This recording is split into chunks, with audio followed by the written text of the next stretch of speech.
Hey there, it's Professor S, and in a recent video I talked about chemical reactions. I introduced the idea of chemical reactions, and I talked about decomposition and synthesis reactions. And for the next 5 minutes or so, I want to expand on that idea of synthesis and decomposition reactions, because there's actually more we could say about that subject, especially in biology. So let's expand the idea with these two molecules. This is adenosine triphosphate, better known as ATP, and water, simple H2O. ATP is used by cells as an energy currency, an energy source. It fuels the activity of the cells, but it does that when it undergoes a decomposition reaction. But in order for ATP to undergo decomposition, as you can see here, a water has to be consumed. That water molecule has to be broken apart so that we can get the ADP and the phosphate, the adenosine diphosphate and the phosphate ion from the ATP molecule. Now, this is a pretty straightforward decomposition reaction, but there's some other names we can use for it. Because this is happening in a cell, this type of decomposition reaction can be referred to as a catabolic reaction or a case of catabolism. In addition, this type of reaction consumed water, or it broke apart water in order to facilitate the larger decomposition process.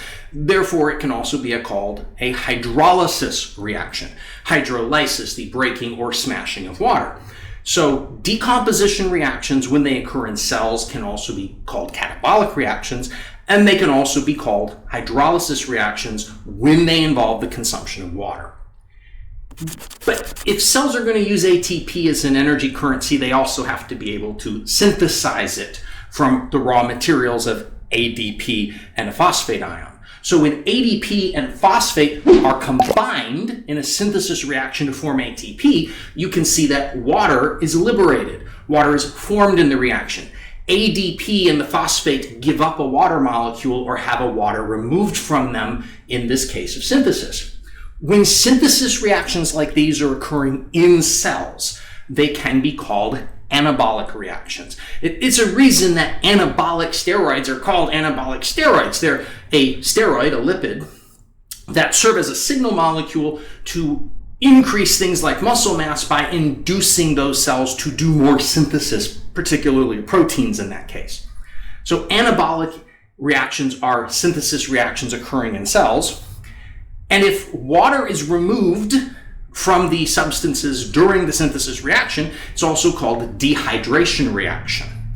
Now, it's worth noting, the reactions I just showed you here, you should have already spotted this. They kind of look like the opposites of each other. In fact, it looks like they're being shown going in both directions. I'm going to take that subject on in the next video. But before I get to that, I want to say a couple more words about dehydration and hydrolysis as terms, because students often have difficulty with these. Now, where the terms hydrolysis and dehydration are concerned, students most often get confused with that term dehydration. They hear dehydrate, they think remove water, and they assume that means it's the reaction where you don't have any water at the end. But that's a misunderstanding of the term.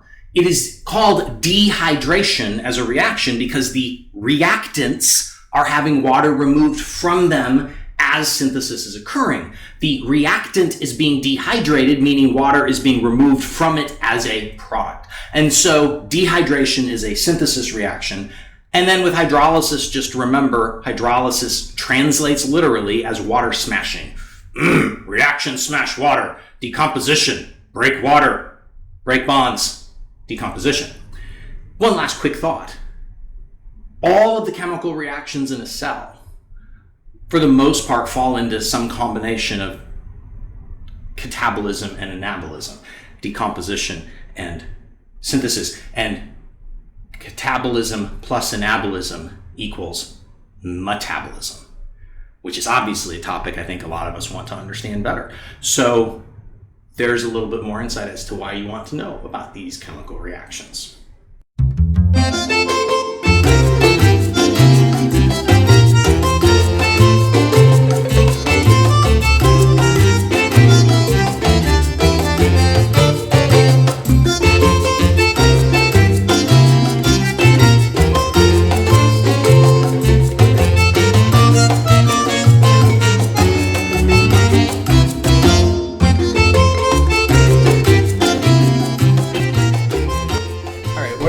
doing right now?